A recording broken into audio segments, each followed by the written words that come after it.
Welcome to the TeacherCast Educational Network, coming to you from the TeacherCast studios since 2011. Join us each week as we bring you the latest educational news, EdTech updates, and hottest interviews with today's most influential leaders in education.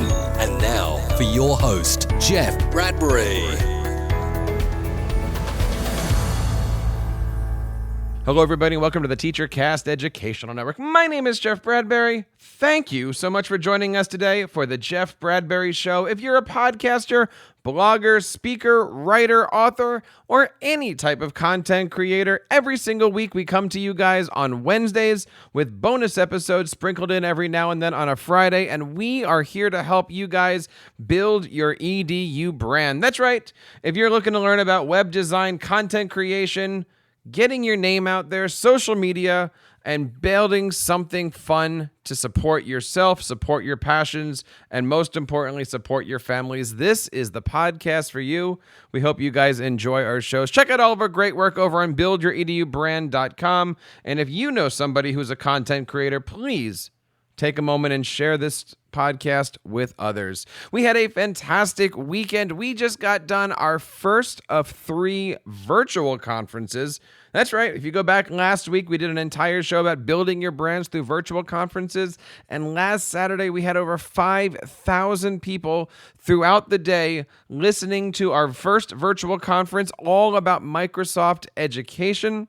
Specifically, the Microsoft Innovative Educator Program. I want to say thank you to our friends at Microsoft Education and also at NCCE for supporting such a great day of learning. We had about 12 or 13, maybe 14 speakers or so throughout the day. It was absolutely fantastic. You can check out all the archives over on our YouTube channel over at teachercast.net/YouTube. And we're going to be breaking down all of the video and putting it out on TeacherCast over the next few weeks. Our next virtual conference is going to be on July the 25th. I am so excited because not only do we have one coming up, it is going to be all about Google education and what you guys can do with G Suite in your classrooms. And for that one, we're not only teaming up again with NCCE, but we're also going to be teaming up with the Google Educator Group for the global community. We've got some great sessions all about how you guys can build your brands and in your classroom do some great things with G Suite. Don't forget to check that out over on July 25th, coming right at you live from TeacherCast. Now, on today's show, we're going to be doing an interesting interview, right? I met Dr. Frank Buck before the COVID pandemic hit. And we started talking about him speaking, some of the great things he's done, and basically what he has done over the course of an entire career to build up his EDU brand. And I had an opportunity to sit there with him and say, you know what, you've got some really good stuff to talk about. Would you be interested in coming on the show? I said, but the catch is we got to come up with 5 things over the course of an entire career that you'd be interested in sharing about. And so today I bring you an interesting show. 5 ways that you guys are going to be building your EDU brand after retirement. Now, look, don't get scared. I know many of you guys aren't at that retirement age. I'm certainly not at that retirement age yet. But the stuff that Dr. Frank Buck is going to share with us today is absolutely mind-blowing. And I was such into the conversation. I said, this is going to be a great show. I got to tell you, if you're a podcaster, speaker, writer, blogger, anything that has to do with content creation, you're going to want to make sure that you get all the way through this episode. It is one that you don't want to miss. Now, before I bring in my interview, I want to, guys, just preface on Friday of this week, I've got another fantastic guest coming up, Mr. Ross Brand. Now, that's a name that you might not be familiar with. He's not an educator in the sense of he's a K-12 teacher. He is an educator in the sense that he's been teaching people how to do live broadcasting, live podcasting, live radio for the last, I don't even want to give it away. You're going to have to listen to the episode. But we talk about our favorite streaming solutions, our microphones of choice, our applications. We talk about Wirecast. We talk about StreamYard. And we nerded out on this episode. We're deep diving into ways that you guys can bring live streaming into your brand and into your marketing plan. So don't forget to check that out. That's going to be happening this Friday over on the Jeff Bradbury Show, only on the TeacherCast Educational Network. Guys, without further ado, I'm going to bring on our interview now with Dr. Frank Buck. My guest today is Dr. Frank Buck, who happens to be currently ranked #1 in the world by Global Guru's top 30 in time management category. I love that. I want to introduce today Dr. Frank Buck, talking all about something maybe we don't think about a lot, but it's certainly something that's going to be hitting each and every one of us. Dr. Buck, how are you today? I could not be better. Jeff, thanks for having me on the show today. It is so great to have you. It is so nice to meet you and have you on the show today. You know, you've had a lot of great accomplishments, and today we're going to be talking about how to build your EDU brand after school is over, right? Those retirement years. Tell us a little bit about the career that you've had and how did you get to here? Well, to go all the way back to, graduated from college, I thought I was going to be a junior high band director for 30 years. And I did wind up doing that for 12 years, then decided I wanted an easier job, so I became a middle school assistant principal. And then principal central office administrator. And in 2009, I retired to do what I'm doing today. A retired teacher or a retired administrator, either one, is the perfect person for everything. Because you've got to be organized to do what you do. You've got to be a people person. You've got to be able to get up in front of 12-year-olds and be entertaining enough for them to pay attention to you instead of whatever else it is that they brought into the classroom. So, it's a fun ride, fun experience. What have you learned? I know that's the loaded question, and we could talk about that one for hours, but if you could look back and go, here's the one piece of advice that I could give anybody either starting their career, in the middle of their career, or just like myself, I hit 40. I'm starting to think about that in the next 20 years. What advice do you have? Gosh, I think the biggest thing, whether it's after retirement, before retirement, first year teacher, is get to know people, to network with people, to share very openly things, because then they do the same. As a young band director, I thought, well, somebody else has my secrets. Their band will sound better than my band.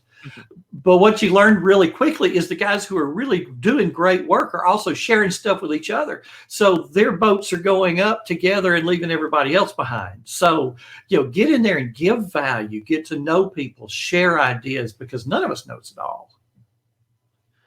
I love that answer. And for anybody who didn't get a chance to check out our latest episode 2 weeks ago, episode, I believe it was 18, we had Erica Terry on, and we talked about how to build your brand through service and how to give others. And yes. One of the things that she mentioned was, kind of that version of the golden rule: always give more than what you receive. And if you're out there sharing what you have, even if you're, doing things different, you get yourself into those circles, into those opportunities, and everybody here is to grow from each other. You've been doing this successfully for such a long time. And I know that you've been, not just teaching, and I love that we've got this music teacher connection here, but when it comes to like public speaking, presenting, everybody wants to know, how do you do it? How do you get on the circuit? How do you get recognized so that way certain conferences, poke at you, yes. in other words, they're asking you rather than you asking them. There's a lot of people out here right now that are listening to this that are looking at this going, how do I start? Where do I start? What's your recommendation? How do you go from RFP to featured speaker? Okay. The first thing I would say to anybody is get this thing started. You want to build your brand following retirement. Get this thing started before you retire, so that when you apply to speak, your resume is that you're a teacher at so-and-so. You're an administrator at so-and-so. Jeff, the thing that I found was when I was applying as Frank Buck curriculum coordinator at a kind of a rural public school district in Alabama, every national conference I applied for, I was accepted to speak. every single one of them. Once I retired and now I was president of Frank Buck Consulting Incorporated. Well, now I'm a vendor. I'm one of those money grubbing kind of guys, that's going to do a sales job during his presentation. And so that percentage dropped to probably more like a half to 75% of the things that I had applied for. So before you ever retire, find that niche. Where is it what are you going to be known for? You're the blank guy. I was the time management guy. I was the organization guy. And that started a long time before I retired. And really, best of all worlds is when other people start saying to you, man, you ought to retire and do this full time. When you start hearing people say that, then you know that you're on the right track. So while you still got that paycheck coming in, apply for national conferences, speak at the local Lions Club, so forth and so on, to start to get known in that area. Go ahead and set up your business. You don't want to mix your personal and your business money together. I'm an S-Corp. So make that visit to the lawyer who's going to just draw up all the paperwork to get it done, and then refer you to a good accountant who's going to be able to handle all that for you. Get your credit card out there, your business credit card, get all the legal stuff set up so that you don't have to worry about that when you actually retire and you're wanting to go full time with this. It's interesting because, and we've talked about this before in the show, when it comes to branding and what are you known for, right? Mm-hmm. There's two ways of this happening. The first one is you need to declare, this is what I want my brand to be. On the other hand, there are times where the world brands you, right?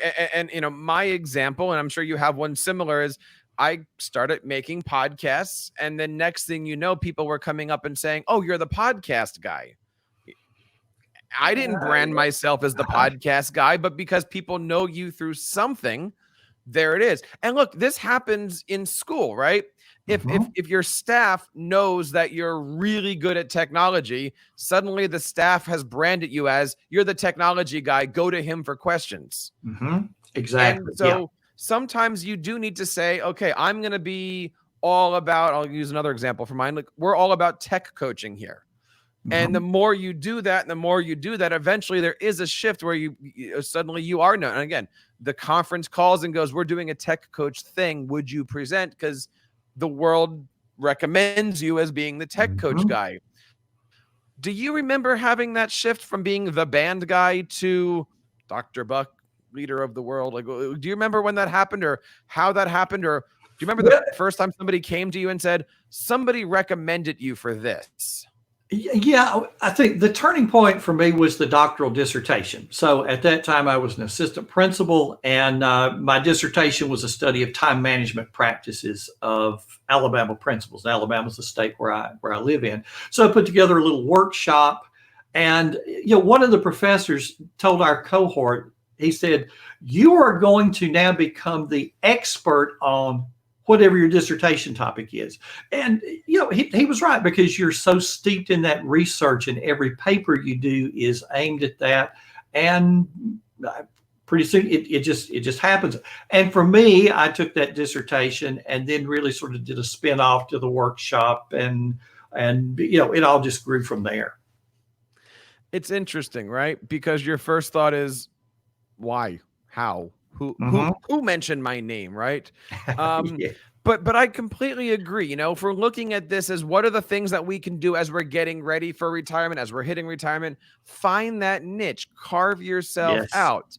Now, once you have that niche, Frank, what's the second thing that we should be thinking about when it comes to planning long-term and really building that community? Start an email list. You can do it through Constant Contact. You can do it through MailChimp. I think MailChimp has a fairly liberal free plan. Yeah. 2,000 people. Twitter's good. Instagram's good. But anybody who's making their money, online selling things will tell you that all that's fine. But when you can get through to someone's email inbox, then you've really got something. So you get that list going.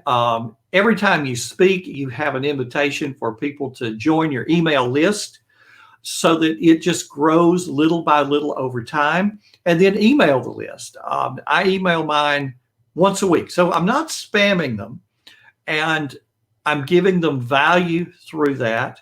So that list allows me to say, hey, here's the latest thing that I put on my blog, because people aren't just going to go to my blog all the time just to see if I put. So it's something in their inbox saying, hey, I've got some new content out there. Oh, and by the way, I'm going to be speaking at this conference. We'd love to have you come and be a part of that. And hey, what do you think about these 3 things? Fill out this quick little survey or hit reply and tell me your thoughts on this. And then when I do have something to sell, then it's, hey, and by the way, I have this course that I'm offering. So we're giving value, giving value, giving value, giving value. And now here's something that you can buy. And that's something that I started early with TeacherCast. MailChimp was one of my first. And I like MailChimp. It's the largest email thing out there. It's free. You can get up to 2,000 people. I switched over to a company called Aweber, which was great. My current company I've been with for about 5 years now is ConvertKit. ConvertKit, that's a good one. And if you're looking to sign up, they just now actually opened up a free plan. And you can go to teachercast.net/ConvertKit for all of that information.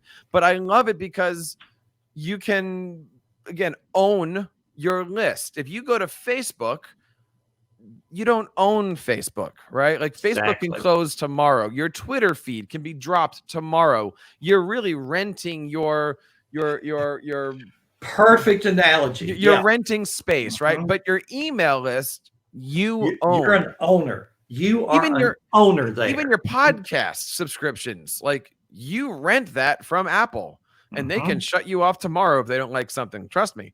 But your email list, you own, and you can always take that email list and move it between different companies. And those people who are on that list, they have said to you, yes, please send me stuff. My big advice, and I'd love to get your feedback on this, is build a big list, but don't look at your numbers. And the reason I say that is because the average email, this is a global thing, if you're lucky, you get 20% open.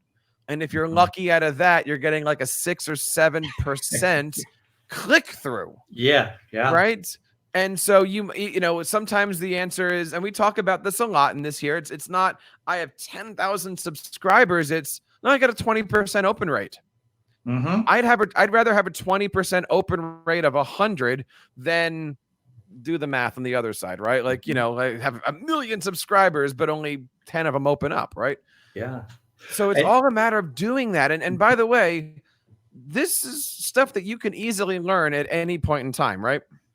Yes. I didn't start off knowing this stuff. Let me tell you how I first set up my email list, and you're going to laugh. You know, this was before I had a blog. This was before I had anything. This was when I was doing just little workshops, and then realizing after I do the workshop, I go home, they go home. We have no more contact with each other. So, you know, give me your email address, and about once a month, I'll just send you an email with some tips. I mean, just an email flat out of Outlook, just a text email. And I put all the little email addresses in the BCC line. You know, I was sending an email to 1,000 people just in the BCC line. It's a wonder I didn't get on every kind of spam blocked. You know, I didn't know any better back then. But when you learn, when you know better, you do better. And hopefully I have along the way.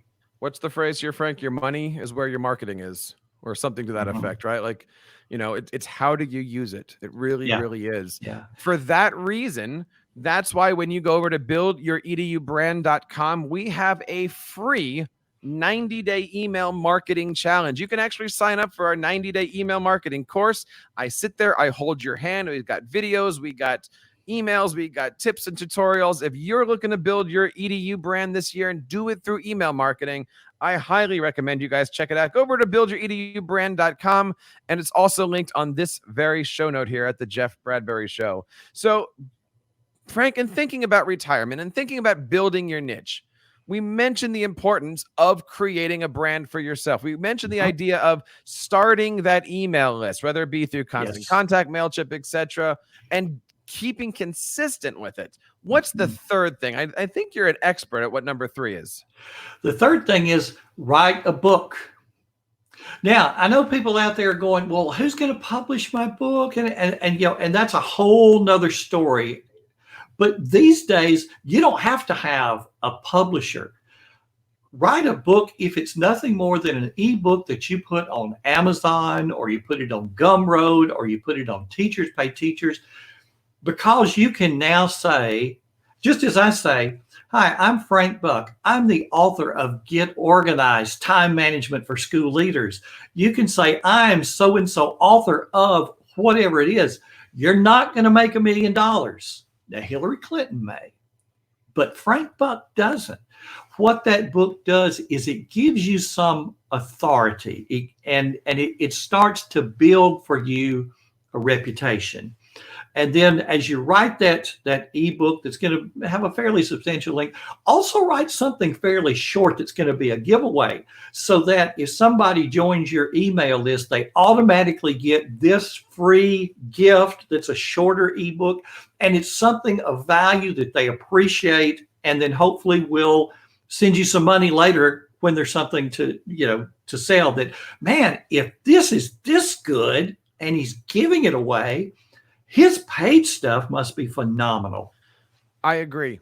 And somebody once said to me, do you know the difference between an ebook and a PDF? And I said, what? And they said 2 letters. So I made an ebook all about branding, which is different than I made a PDF all about branding. Yeah. A lot of it is in the words. A lot of it is in the marketing here. One of the ways that I started creating content many years ago was through the iBooks author application when that first came out in 2012 or so, which now, by the way, is also in retirement, actually. And I put together an entire ebook on Kid Blog and the importance of blogging, and I worked with the company, and yeah, that's kind of one of the first things in the bio is I created this. I'm an author of this. And since then, I've done ebooks on various other topics and applications and stuff, but you don't have to go to, you name the edu publisher, publish it on your own. And that doesn't have to be scary. Like, I publish through Amazon is a big deal. Create an ebook on your own website. Yes. Absolutely. Absolutely. And that, and that's something that people listening to us today, that they could start on today, because we all have specialized knowledge. We all have things that other people want to know that we know. And you'll have to wait till you retire to start cranking some of that out. Now, many people say, how do I start? Right. And this is a question I've been dealing with. Like, if anybody has talked to me for 5 minutes knows, book is on the roadmap. But to sit down and do that, I don't have time for that. But you got an answer for that. What is the fourth thing that we can be thinking about as we're building that EDU brand as we kind of get into those years? Repurpose content. You have probably, the people listening to us, you've written articles, you've done papers in school. Take that and repurpose some of that. If you were to follow me around during a given month, you would see me. I've been blogging for like 15 years. So I've settled into every week is a new blog post, a new piece of content on my blog. But then I take that and I turn around and I fashion that into a newspaper column for 2 local papers. And I take that same thing and make a podcast out of it. And I make the same thing into a YouTube video where if it's something dealing with technology, I can share my screen and actually demonstrate what people have been reading about it in the words. And then I take that and make a little video through Lumen 5, which is an amazing little tool that is so easy it's almost illegal. And make a little headliner where people click on an Instagram and they're hearing my voice through part of that podcast. And then turn it into little social media posts. So really, I'm producing one good, solid 600-word piece of content and then doing a whole bunch of things with it to get that out there. Yeah. I usually look at this and say you can repurpose forward, right? Like maybe you write a blog post and now you come back a couple weeks later and you make a podcast out of it. Maybe you take that blog post and you make a slide share out of it, and you make it into a presentation. All of these different things, you can then go back into the original post and make it richer. Yeah, but I also like to go backward. I mean, how many times do we go to an ed camp or a session or whatever, and we make our slide deck? Well, after we're done with that, go backwards, make the blog post from that. Your lessons that you do in school, right? You take advantage of that. For instance, I did a whole lesson on how to, with my kids about broadcasting the weather. Well, I took that template and I made a podcast out of it. I also made a blog post out of it. I gave out the template. You can get my weather template at TeacherCast. And how many different ways? And, creating one piece of content is great. You don't have to do all this in the same week. But there are times where you go back and say, okay, hey, look, this is Jeff Bradbury's show number 19 or 20, whatever we're at today. Episode 2, we talked about LinkedIn. Maybe I'm just going to make a slide deck of everything that my guest said. I'm going to repurpose that. And by the way, I'm going to put the audio on that post as well. So I'm recycling, reusing, getting it back into the social media sphere. That whole idea of repurpose is powerful because sometimes you don't have the ideas. Sometimes you do, right? And that's why you've got, Almond Joy. But and not everybody is going to have heard the podcast you were on or read that particular blog post when you did that. So when you come back and you repurpose it somewhere else, for most everyone who hears that, it's like it's brand new. Yep. And then when you can refer, you can link your own stuff back to here, and people just can start to consume more. Another way I repurpose stuff, and I would encourage everybody out there to do this. Haro, Haro, which I think is help a writer out, just haro.com. You sign up for free. So every day I get these 3 emails from Haro saying, here are people who are writing articles and they're looking for experts. And it's broken down by topic. And so I just go through and I look for people that need people to give quotes and things on organization, time management, productivity, or Evernote, those 4 things. And I'll respond to them. I even have a little template, just an email template. I saw your Haro query and I'm happy to respond. And then I have a little paragraph. I hope you can use my stuff. I'd love to see the article when it appears either way. And then I have my little bio. I have a link to a photo. And so all I do is just, new email, pull up that template, and then put my response in there. But I also copy and paste that response. I've got an Evernote note that's all the responses I've ever sent. So if somebody winds up not using what I sent them, it's not going to be long before somebody else is asking for the same kind of input anyway. So I can take what didn't get published with somebody else and just turn right around and submit it to somebody else. So nothing's wasted, nothing. And really what you're doing is going to blend into our 5th thing today, which is the more content that you get out, the more people see your content. Yes. The more people see your content, the more they start to associate you with that niche, with that brand, which then the more richness you can do provides bigger authority for you. And that really leads us into number 5. Number 5, word of mouth is the best social media exposure you can get. When someone asks me to come into their school system or speak at their conference, I always ask, how did you get to know me? What put me on your radar? And so far, nobody has said, gosh, that tweet that you wrote, that was the epic tweet of all tweets. Yeah.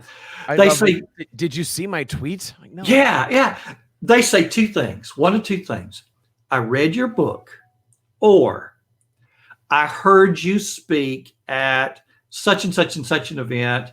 And then kind of a corollary to that, so-and-so, who's my coworker, heard you speak at such and such an event and said, we've got to get him for our upcoming conference. That's the way it all. Occasionally, there'll be something from, somebody Googled time management training, so forth, so on. And I was one of the hits, but generally, almost always, I read your book or heard you speak. Dr. Buck, if we were looking to learn more about all this stuff, I know you do blogs, I know you do podcasts, I know you do speaking. Where can we learn where to find you? Okay, the keys to the candy store. Frank Buck, just my name, frankbuck.org. I'm not .com. That's the lawyer 60 miles away, but frankbuck.org. And right off the bat, when that website pulls up, get on my email list because I'm going to send you 2 free things right off the bat. The first one's going to show you how to get your desk clean. So for all the people out there that are covered over in paper, your desk is going to be clean. And secondly, I'm a big proponent of using a digital task list. So I'm going to send you a free ebook. There we go, the ebook again, on how I use a digital task list, how I set it up, how I use it on a daily basis. So that kind of stuff's free. And then I'm in your inbox every Tuesday with value. And that's going to send you to the podcast. That's going to send you to YouTube. And Jeff, here again, when you asked me the question, I had people come to my website because I own that. We're not asking them to go to Twitter or Facebook or Instagram or any other rented land. The keys to the candy store, it's my website. And that's the reason why when we talk about this stuff, instead of using that term website, I just call it a digital hub. It is the thing that everything goes from. It's where you want to bring people in. I've seen people and successful sending their people, buying a domain and sending it to YouTube. And if you're a YouTuber, that's fine. That. Yeah. But you own your content. What are you going to do about it? I have a question for you guys out there. If you're looking into those, Frank, what's the right term? Golden years. And we're trying to figure out how to do this, where to do this. If you're hitting that retirement age and you're like, I want to do a book of something. Where do I start? What do I do? I highly recommend you head on over to frankbuck.org. Hit him up on Twitter at Dr. Frank Buck and check him out on Instagram for all those different things. It's clean, it's branded, it is professional, and that is why you're ranked #1 in the world by Global Gurus, top 30 in the time management category. And I think after this show, Frank, you're going to have to tell me how you get onto that one because that is impressive. But Frank, thank you so much for your time. I really appreciate you being here today. Jeff, it was a pleasure. Please feel free to come on anytime, and I would love to continue these conversations, my friend. Great. And of course, I want to say thank you guys out there for checking out this bonus episode of the Jeff Bradbury Show. Of course, we have new episodes every single Wednesday. And on Friday, we do our bonus shows featuring great educators, companies, brands, and more, just like our good friend, Dr. Frank Buck here. You can find out all the information about our show over at buildyouredubrand.com. And of course, don't forget to check out that 90-day email marketing challenge. If you're looking to build an email list, this is the time to do it. It's the beginning of the summer. You know that you can build this EDU brand yourself, and I want to be there checking it out. And of course, as you're over there, don't forget to subscribe to this show. We're on Apple Podcasts, Google Podcasts, Stitcher, Spotify.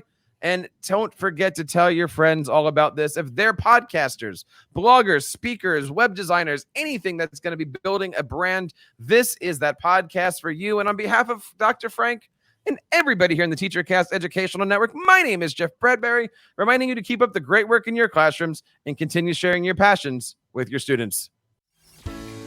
You've been listening to the TeacherCast Educational Network, hosted by Jeff Bradbury. Please reach out to the show with all of your questions on Twitter at TeacherCast or online at www.teachercast.net. Be sure to subscribe to our podcast so you don't miss any future episodes. And please take a moment to write a review in the App Store.